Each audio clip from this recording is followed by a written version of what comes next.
Welcome back to JoJo's Bizarre Adventures Anime Review, episode number 25.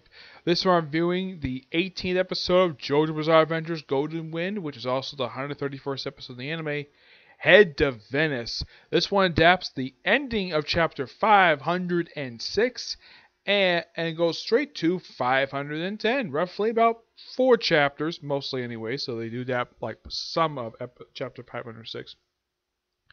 This episode picks up right with last week's episode with Gorno defeating Junior, this little creature. Defeats him in the most unusual way. Yeah, has him get blown up by having merged with a motorcycle and him blowing up, and then of course he transforms part of him into a snake, which goes back to his owner and kills himself. Yeah, he has him kill him by biting him. Excuse me. Of course, when you restore back normal, Trish and Bruno get freed. Though for some reason, the woman who was kind of his mother is not returned. Yeah, it's particularly very bizarre. Yeah, unknown what happened to her. She could be dead, but they don't confirm it because this character is this whole little minor plot thread is never resolved. Whatever happened to this woman, she just turned to cubes. I mean, Bruno and Trish turned the cubes, and yet they came back perfectly fine. But not this woman. Nope, there is completely unknown what happened to her. Yep. And of course, they have mostly an exception. They have Gorno and Masta, I think his name is the one who's the shooter, the gunslinger. And they have them in the car, and everybody else hides inside the turtle.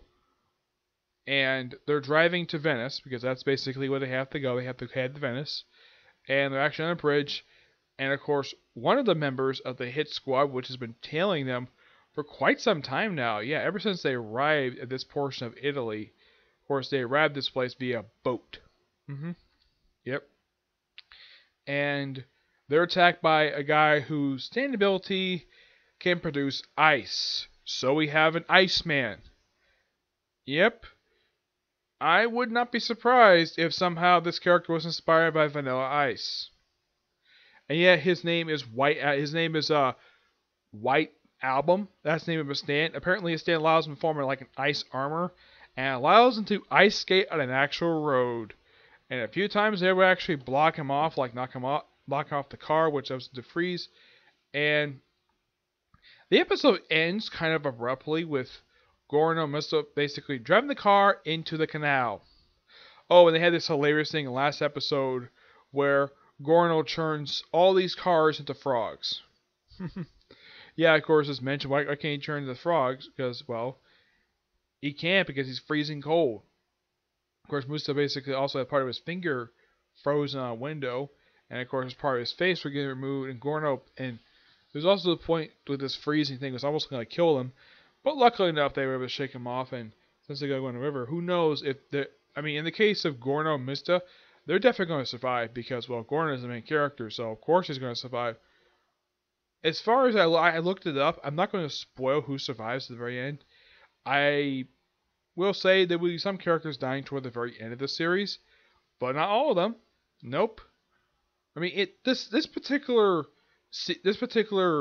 story arc, at least this season, has a similar feeling to that of Stardust Crusaders. You know, a group going on a journey to, like, go after something, and they face obstacles along the way. It's very similar to Stardust Crusaders.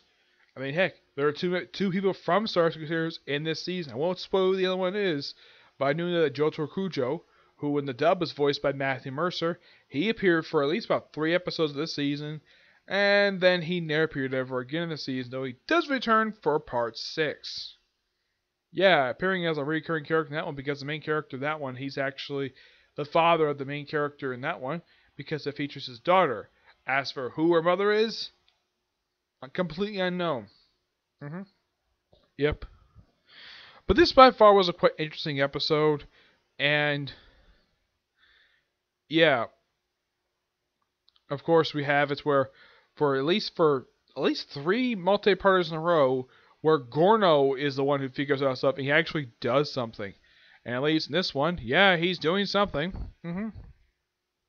After having several episodes focusing on several of the characters, you finally have him doing something, because most of the time he just does nothing except getting like in the way or nearly getting killed. I mean, Misa does a couple of them himself. Yeah, he goes after the villain of the two-parter. Yep.